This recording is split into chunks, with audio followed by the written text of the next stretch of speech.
All right, April 2nd, the day after April Fools. Austin, did you have any fun April Fools jokes on the internet? Anything worth talking about? No, I want to talk about, well, we'll get to it. I'm jumping too fast. Oh my God. I was thinking to myself, like, did Anthropic intentionally release their so that people could like look at the roadmap and get hyped about it? They're just so good at marketing these days that I wouldn't be surprised. So I was like, it would be funny if that was April Fool's, if it was like a fake release, but no, I didn't see anything. I also like didn't see anything good. I feel like a lot of times, usually once a year, there's a really funny, cool tech thing, and I just didn't see any this year. So I don't know. Maybe I'm not in the loop. Well, welcome back to GTMN. This is April 2nd, and we're back to our weekly schedule. Yes, yeah, I let's agree. I travel. don't think there was anything funny on April 1st. I had some ideas, and I was like, yeah, these are too reductionist. It's too simple, so we didn't do anything funny. But I know it's Anthropic, always what do they do that? Like people get upset by it. Sure. Actually, the best idea that the team came up with was one of our teammates is going to Coachella. And so we were like, oh, should we do something with Coachella? Like, we are the official marketing measurement providers for Coachella. That would be fun. Really funny. Yeah, exactly. But yeah, it was too late in the day when the idea hit us. You guys should just do that for other random stuff throughout the year, though. Like we should. We totally should. We're the official measurement partner for the National Association of Retired People. Exactly. Oh my God. All right, you mentioned Anthropic released something. Was that the source code thing? Like all their source code leaking? Yeah. I don't know. That seems too good to be actually true. But anyway, who knows? All right, we're not going to spend the whole time talking about Claude, I promise. I actually want to start with, do you know who Alex Schultz is? Have you heard of this name? This is the VP of Analytics at Meta. Let me guess. Somebody important on Twitter I should be following, but I'm not on X. No, he's not on, I don't know. I actually don't know if he's on X, but he's on LinkedIn for sure. And he is the analytics leader at Meta. But funnily enough, he also is the CMO of Meta. So he has two titles, and he explicitly calls this out: CMO and VP of Analytics at Meta. So, and he's been there for one of those roles is his agent.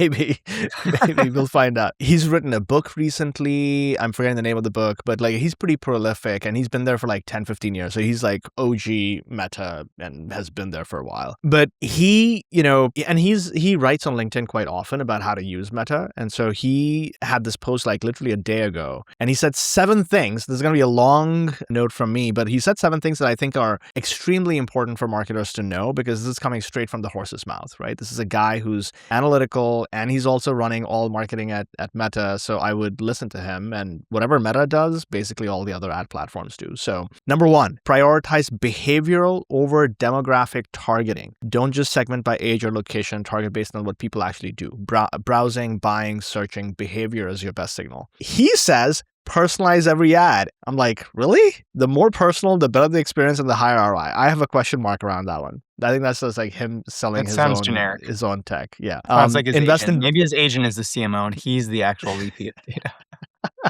Invest in data quality, which makes total sense. Garbage in, garbage out, Yep. Feed the machine.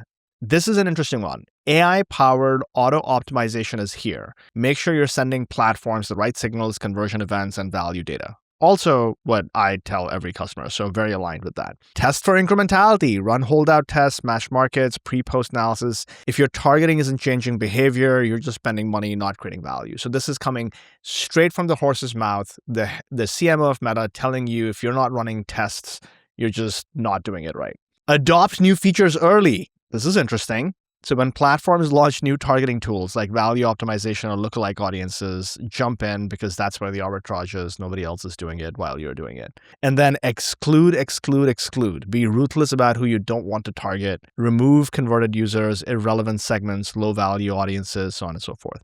Yeah. Oh my God. Can we pause on that last point? Do you know how many companies I have talked to where like they could be saving millions of dollars and doing a lot better if all they did was point an audience targeting list at Meta or Google as an exclusion? Like, holy crap. And also, like, it's not good enough just to do a once a month update. Like the real-time exclusion is so valuable because these things happen so quickly. So I always tell people that like one of the best things and first things you should do is like invest in setting up an exclusion list. And it's like it's very easy to do now with Claude.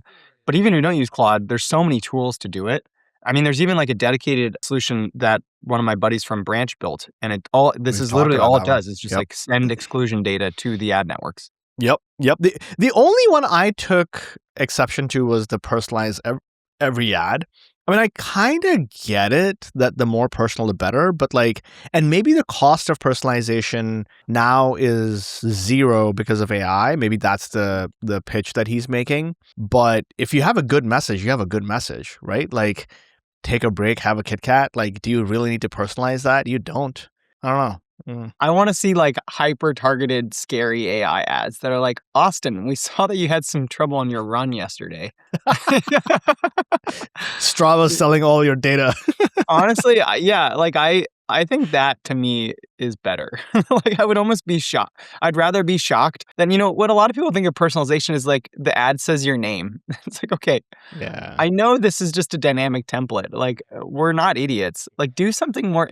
I think you either have to make it way more interesting and get hyper targeted personalized data that's risky, or like don't even take the risk at all and just like say land the message, but don't be in between. Being in between is a huge waste of time and provides effectively no value, in my opinion. Let me ask you a question. You have a dog, right? No, sorry, your dog. Okay. No, I have a dog. I lost one dog, but we still have one left. Yes. Okay.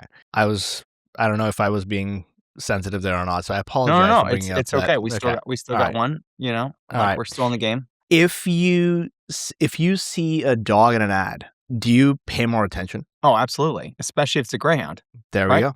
If you're any dog brand and you know what type of dog, Rover, like if you know what type of dog I am, which probably isn't that hard to figure out. But yeah, if you know what dog I have, like show me ads with greyhounds and I will click on them. It doesn't even matter what it's for. It could be like a greyhound wearing track shoes and I would probably click on it. There we go. All right. This is actually a great idea, by the way, for like all brands is just figure out whether it's a dog owner or not, find out what type of dog they own and make all ads include their dog.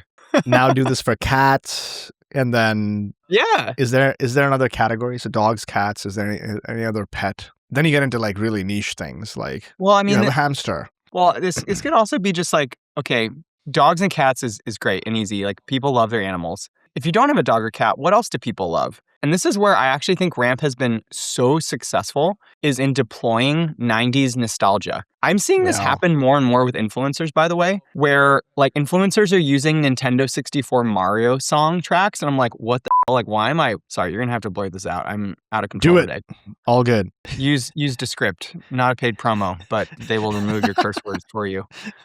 But yeah, like I'm paying way more attention to these ads because they have soundtracks that I remember. And then I don't know if you caught it, but like there was a New York Times article. There's a word for like when Gen Zers like miss the past that they didn't get to experience. I'm totally forgetting the word, but there's a word for this. And so they're like buying Walkmans and iPods and they're getting flip phones. They're like, I wish I could just go experience when life was like not as connected and a little easier. Yeah, there was I saw this on my feed where somebody was like, hey, Apple, bring back the iPod without a screen. Oh my gosh. Can you imagine an iPod with Spotify on it? I would buy that. Oh my God. I would totally buy that. This actually makes me think, project for me and you, Claude, let's go buy an iPod and then just hack it with Claude and put a Spotify on it. I bet we could do that. Yeah, it's not. Yeah, totally. It's not undoable. Okay, on that note, and it's very related, Austin, Meta and Google both got hit by a $6 million platform addiction jury award. This was in LA, where there was a landmark case that apparently the jury agreed that Meta and Google have intentionally built addictive platforms. Is that news to anybody?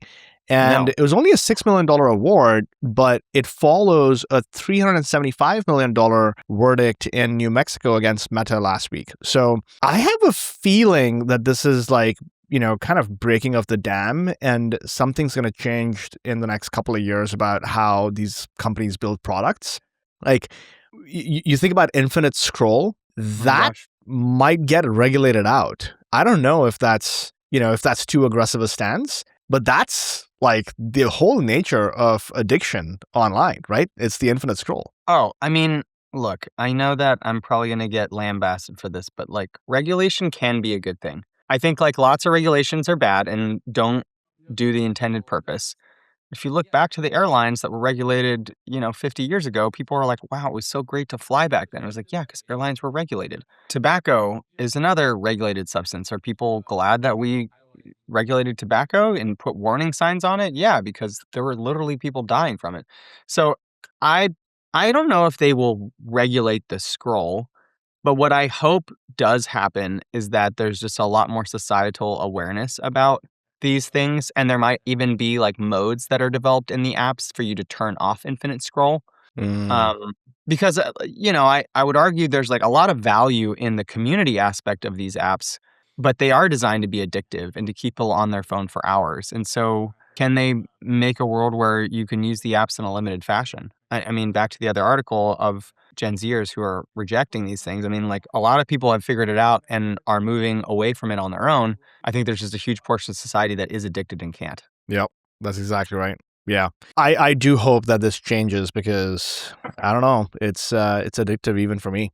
So Well, do you have kids? Like, I'm curious, what's your stance on, will your they will don't your kids get get phones? any, no, not until they are, at the, 28. probably not until, like, I got my first flip phone or my like Nokia 3310 when I was 16 or 17 because I was living in a different country and I needed to call my parents and my parents needed to call me. So it was that situation, right? So it's going to be on a need to have basis, like probably at that age. But then I don't know, like peer pressure is a real thing. We haven't reached a stage where we have to deal with peer pressure with kids. My, kids are 9 and 6, but they're going to reach that age when they're 11 and 12 and all their friends have phones and iPads and what have you. And maybe they will make that ask of me and I don't know how I will react. So we'll see. You can get a pre-owned Motorola Razr V3 There we go. for $5.94 on eBay. Boom. That's the answer. Have you heard of this product called Tin Can? Go check No. out Tin Can. Okay, Tin Can. I think it's tincan.com. This is A landline reinvented for kids? boom. I thought it was such a good idea. Oh, it's So like a landline. Oh, yeah, tell me more. yeah, so I think the way it works, we haven't installed it or used it, but the parent has an app on their phone, and the parents of all the kids can connect into each other's allowed lists. And then the kid still has to go to the wall. It's fixed on a wall and pick up the landline and call. It's using Wi-Fi, but like you only have 5 numbers or whatever, like whatever your parent approved, and you can call your friend. So your friend can. So it's like bringing the old school nostalgic, talk to your friends on an actual phone rather than give them a smartphone. And you actually have a community, angle because you're talking to only approved people. So it's not like strangers and what have you. I thought it was clever. I don't know what happens to the company. Like, how do you build a big business off of this? But the product is cool. Can't businesses just be small and profitable, Pranav? Why do They're businesses venture backed. always have to be I'm big? sorry. They're venture backed, so they chose it. They chose violence. I mean, maybe the VCs did. I mean, I think we've joked about this before, but it's like I'm waiting for one of these companies to like take $10 million and stuff it in treasury and just like float. There was this great Paul Graham piece about that. It's like, yeah, if I was a founder, I'd just be taking money and like, you don't need to spend it if there's no good ways to spend it right now. I'm like, okay, so you're basically telling founders to take money and just like put it in treasury earning 4%. I was like, that's kind of a genius. That's a tin can move. That's what I think tin can should be doing. They should be raising $20 to $50 million and floating on it. There we go. All right. Okay. Also, if Hard you're Tin Can, pivot. can we like get a sponsorship for Pranav's kids? I feel like we There we should. go. Yeah. We could have a tin can, you and I. So we're on our desks, we could call each other. I don't want my 9-year-old bugging me about adding more people to the approved list. So No, no, but we're gonna wait for Pranav, another what couple about of like years. a founder tin can? That's a play. You send that's actually a great marketing move. Send tin cans to all your customers or like your top customers, and they can call you on your desk phone. That would be dope. And then it's a branded Paramark tin can. Dude, we'll call it the bat phone. I don't know. We'll Yeah, the bat phone. yeah, But like, and then also for like a community aspect, you could just, hey, I'm gonna give my desk phone out to like the 10 top founders that I love talking to. I don't know. Like I'm a big cell phone dialer, by the way. If I had a phone on my desk, I would definitely answer it. okay. There we go. There's some growth ideas here. Bring Tin back can, free the marketing advice. Just let us know where to send the invoice. We'll send it to you.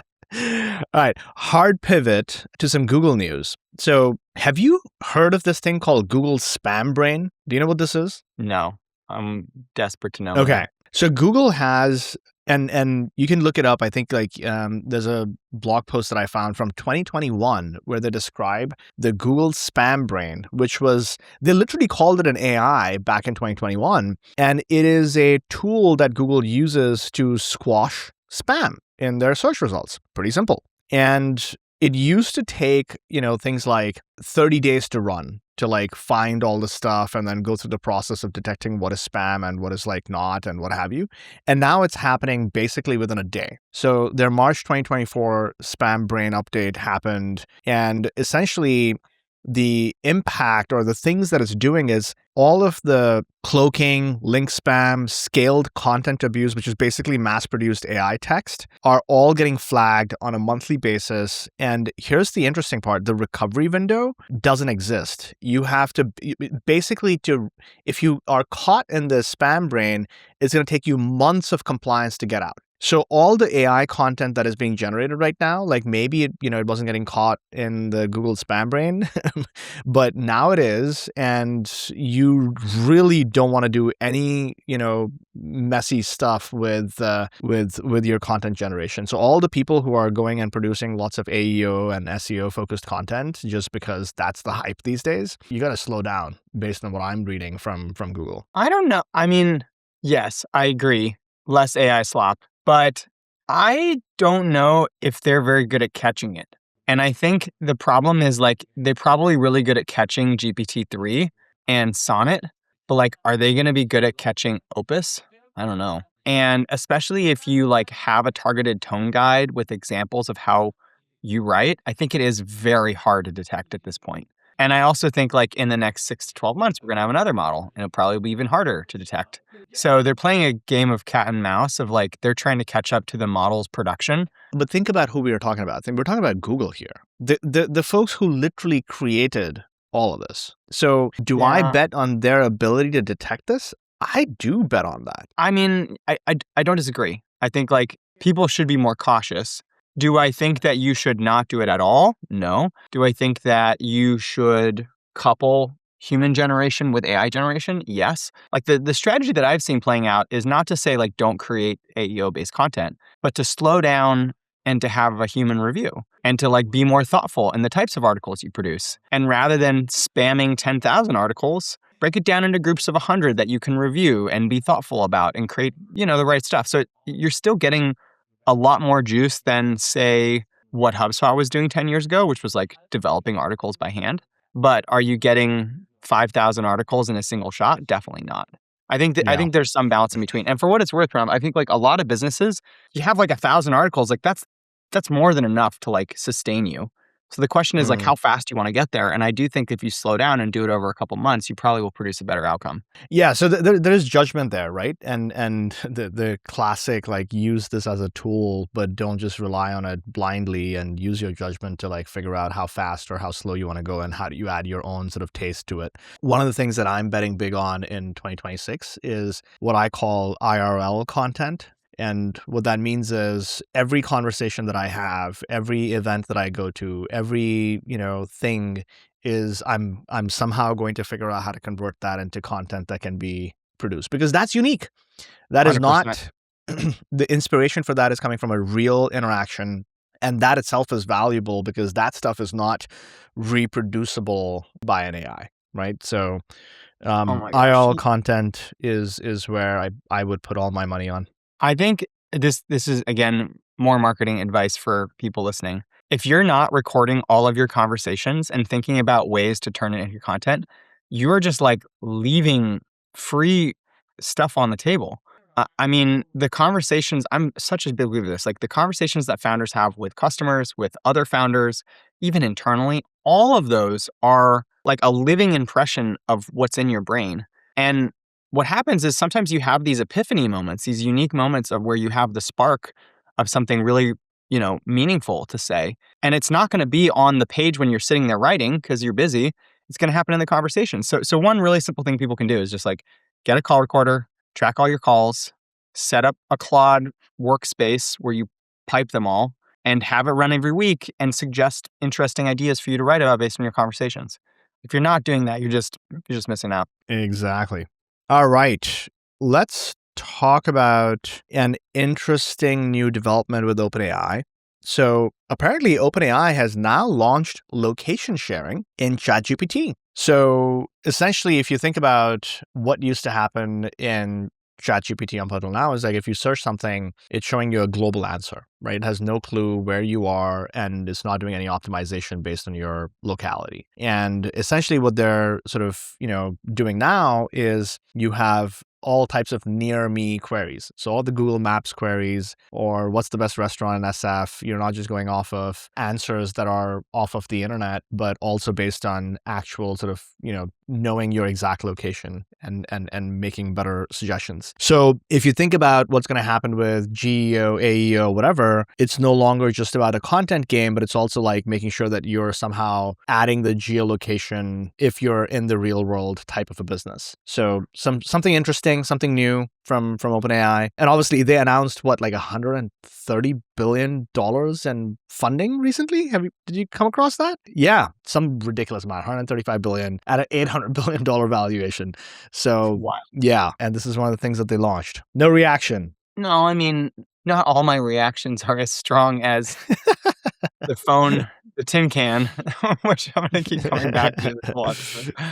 Look, I'm like not fazed by the location servers. I mean, for what it's worth, Claude's like they're adding tons of new permissions. I feel like this is going in that direction, and this fits into the idea of just like these things are becoming more and more tightly integrated with every aspect of our lives, and I'm okay with it. I mean, the big problem for me though remains that like there's not an easy way to take everything from one AI agent and like perfectly export it. I mean, for what it's worth, so one of my old buddies, Jeff at Anthropic, built a script that allows you to pull all your GPT history into Anthropic. But in my mind, I love Anthropic and I like Claude. But the real problem is just like I wish I could have a central node that I control, and it didn't even matter which AI I was using, whether I opened up GPT on desktop or Claude on desktop or Grok on desktop or whatever, like memories and skills and agents are all in this centralized hub with MCPs and everybody has access to them. To me, that is like what's best for the consumer. I know that's not what's best for these companies. And so that to me, just like, again, that's what comes up is like, okay, well, if I share my location, great. It's just like another one-off for one app. I kind of wish all these things were connected. I'm also realizing like the more I have just dug into how OpenClaw works and hearing your experience and just like doing my own research, I'm like, that is going to become like the default way that this whole ecosystem evolves. But I'm actually curious if Claude will just launch something that for you, it runs in the server in the cloud, but it effectively operates the way that OpenClaw works. And I'd be surprised if, both OpenAI and Google and Anthropic are not already working on that. Yeah. I mean, if you look at the roadmap for Claude, like 100% they're going in that direction. I mean, many of the pieces are already there. The thing is, what people don't understand is like Claude, the Clawbot thing, OpenClaw, it is the ability to run an agent on a desktop or server. But like at its core, it's not very different from just GPT or Claude. The difference is like it's a shell of Claude or GPT that can then run lots of things on a machine. And the Claude app on my desktop is moving in that direction. If you didn't notice, there's this code side area. They have this concept on your phone called remote control. And if you're in Claude, actually, if you type Claude --RC, and you start a session using --RC, it's called remote control. And that means that session will persist onto your Claude app, your physical phone app. And what that means is like you can actually use your computer as a server to do work from the Claude iOS app when you're not at your computer. Now, you got to like make sure that your computer doesn't... Does that show up in a different tab when on your phone? I'll show it or it just right shows now. up in the main chat list of chats? Okay, so this is like so bad. I don't know how to say it. So you go here, see code. Yeah. See all these code sessions? Right? Interesting. If you're on your computer using Claude Code and you start with Claude space --RC, that creates a remote control session there is a connection you have to set up on, you have to use the desktop Sure. app on Mac. And the other thing you got to do is like turn off power savings, make sure your computer doesn't sleep or whatever. But my computer's always on my desk and it's always plugged in, and I have it like not sleep even when the displays are gone. So the session persists. I built this like into my own little mini Taurus app. And then the week later they came out with it and it just said, hey, this is available. And they have another version of it. It's called Dispatch. Dispatch is where you can like control co-work. But Claude Code is way better. Again, this is why I'm pushing everybody for Claude Code. I would just skip over the co-work and dispatch piece and go straight for Claude Code. Because if you're using Claude Code and you're working in a directory and you have a session, whether you're using VS Code or Terminal or whatever, that session becomes available on your iOS app for you to do whatever you want. So it's wild. I mean, like I joked about this in my newsletter a while back, but like you can literally work from your couch. You can work from the road. You can start a session and like be building.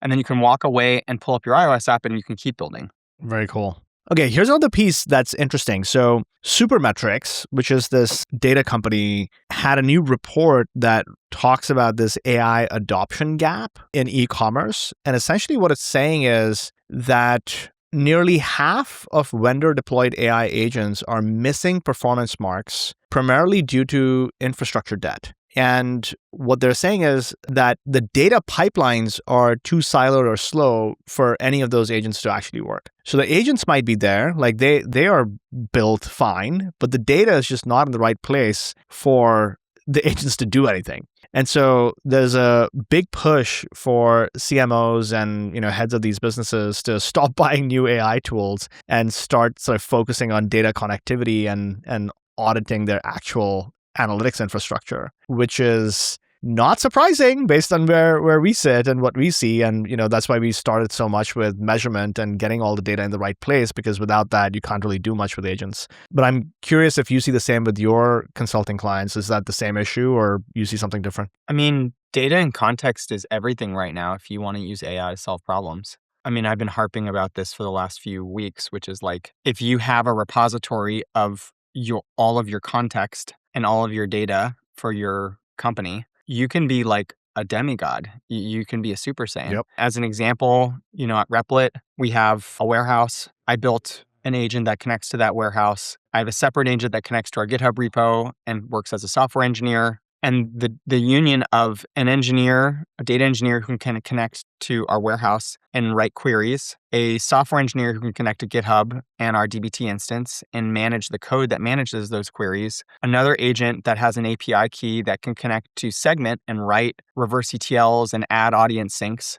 These are all separate jobs with communication as the layer between all of them. And now I'm doing all of them. I literally have usually 2 or 3 terminal windows open with my agents talking to all of them. And the cool thing is that they can call one another. So if I'm working on a problem that's related to a sync, but it requires me to go investigate data inside the warehouse, they just call the agent, and have them go investigate. And that agent has a bunch of memories and skills around, how to connect to the warehouse, how to write SQL. It has a huge list of all the SQL queries it's ever written, and it knows to always write additional SQL queries back so that once it does something, it can just recall it. And again, all that relies on the fact that there's a warehouse with data in it. So, and I think a lot about this as like for ourselves, like you and me, like our database though is our context. It's like our meetings, our call notes, our LinkedIns, our emails, like that's our database. So whether you're an engineer trying to solve a marketing challenge or a data challenge, or just a regular worker trying to be more effective, Claude is only as useful as the data you give it. Yep. Makes total sense. Okay. We're going to pivot again to another piece of news. So Unilever, I don't know how to pronounce that, British English, American English. Yeah. They have frozen global hiring because of all the instability in the Middle East. So this is a 3-month global hiring freeze. And what the implication of this is, if one of the world's largest advertisers is doing this, and I'm assuming they're also gonna, if you're freezing hiring, you're probably also maybe thinking about spending less money overall. This might actually signal what's going to happen in Q2. ad spend might come down, CPMs might come down as a result, right? There's just like fewer people in market. So Q2 of 2026, if you have capital and you're not being affected by what's the real world implications of the war, it might actually be an interesting time for you to go in and try to get more bang for your buck with investing more in advertising. But if you're in the real world economy, Q2 might actually be quite difficult time given what's happening with the macroeconomic situation. So kind of crazy that this is happening again, another Middle East situation. Pranav, I thought the war was just about over. Any day now. I don't know. I mean, maybe Unilever will reverse trends, but I think they announced it like literally last week, which is interesting. So yeah. I mean, I feel like what's happening right now is convoluted because like we have a war, oil prices are high, mortgage rates and rates in general are flat or up. So it's not really like great conditions for growth and inspiring conditions for hiring people and in productivity. And at the same time, like, some of the scare around AI is real in the sense of like, I can see teams being more efficient. Is it happening overnight? No. But the best teams for sure are getting more efficient and more lean.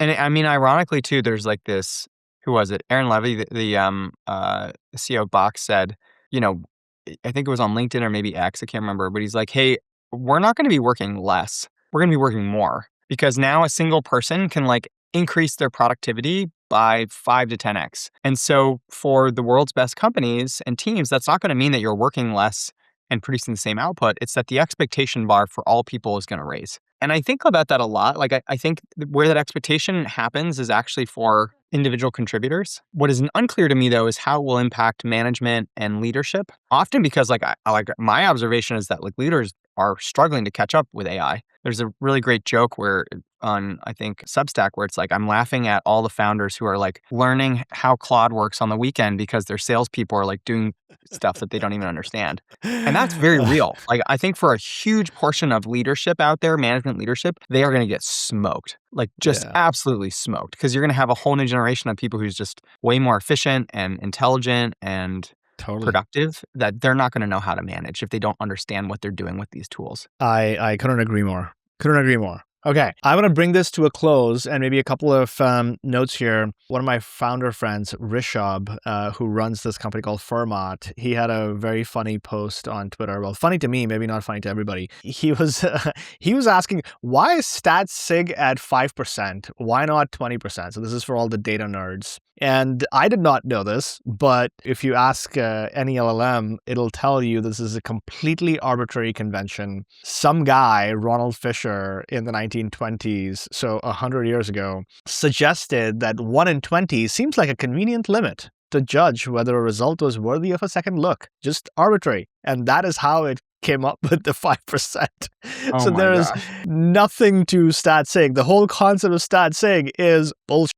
So and then StatSig also, like, you can pick any value you want for it. If you know statistics, it's like you can have your mu equal to 10% if you want it to be.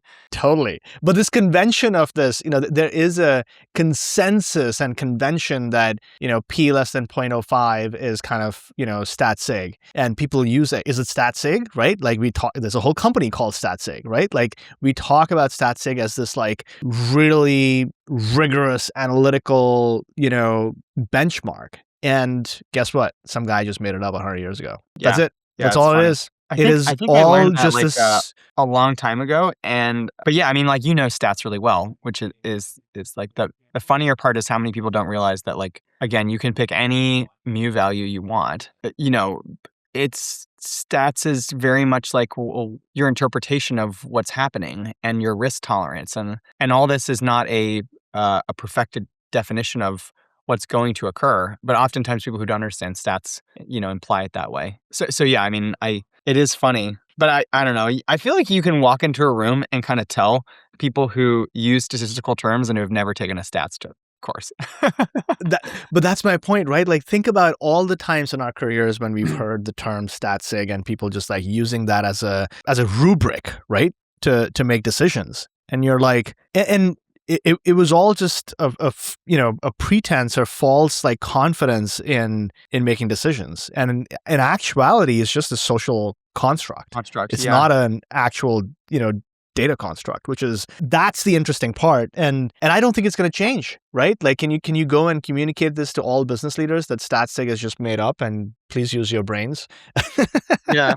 Well, I mean, this happens a lot though, especially in attribution. I feel like there's the intellectually correct answer or intellectually correct explanation for what's happening. And if you have the right audience, it's so great to just be able to speak truth to power about like the statistical kind of language of what's happening. But often you have to filter and dumb things down because the founder has never taken stats, or the CMO doesn't want to talk about probabilistic methods or whatever. So yeah, I mean, I think you're right. Like, it's never going to go away. One of the things that I like to do and I encourage people to do is like, if you are somebody who's taken stats or like you understand stuff really well, when you see somebody using the term incorrectly, just like ask them what they mean, because that often helps bridge the gap. I used to have a colleague who would always talk about stat significant on quote unquote experiments, meaning trials. We're going to go try something and call it an experiment, and we're going to measure it, and we're going to call that like if we get the result we want, it's statistically significant, right? Mm-hmm. And oftentimes just kind of being like, well, let's like use the right language here so that we're talking about the right things, because this isn't really statistically significant. We can still make the decision to do it because we think it's right and we're using our gut. But like, let's just be clear that we're using our gut, and if we wanted to run a true experiment that we know factually is better, then we have to go adopt these protocols to like do it correctly. And that might be like way too much time and energy, Totally. All right. That's all I had on the docket. It was a little bit light, but meaningful conversations. Anything else you want to cover before we wrap? How's your half marathon training going? Are you back in it? I'm back in it. I'm going to do like 3 miles this weekend. I'm trying to do like two runs every week. So yeah. I'm back in it, cautiously kind of ramping up again after my calf injury. Your knee, right? Knee or calf? Calf. No, it's all healed. It's all good. There's no issues. So I'm excited, man. Yeah. It's I'm gonna update you on my. Right? We got to sign up for this thing together. I need to write. That's true. I don't know if they've opened up the sign up, but San Luis Obispo, I think it's November 13th or something. City to the Sea. I'm there. We'll figure it out. All right, Austin. Have a great rest of the week, and I will see you next week for another episode of GTMN. Great chat. Thanks everybody for coming.